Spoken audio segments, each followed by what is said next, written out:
Salam əziz və dəyərli izləyicilərimiz. Mingəçevir şəhərində 41-45 abidəsinin yaxınlığında, Dostluq Parkının yaxınlığında baş-başa iki otaqlı evdən qarşısına çıxmışıq. Evimiz təmirsiz evdir. Təbii ki, aladan öz boyunluğunu təmin edə bilər. Yeri də mərtəbəsi 4-cü mərtəbəsidir. Yer də gözəl evdədir. Dövlət istiri burada. Zəhmət olmasa evimiz fərqli görək.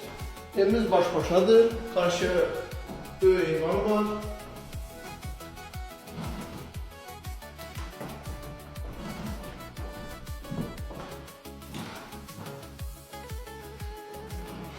Zəhmət olmasa mərtəbəndə təmin edək.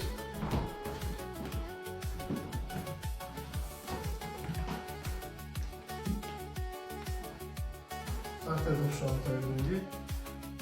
Təmirsiz, yəni bildiğin təmirsiz evdən yana.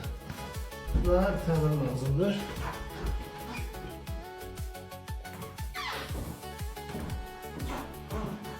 Allah xeyir versin, alanda satana da. Qiymətlə bağlanmaq istəyənlər, bunu 55-70, 22-20-70'lərdə satılmaz.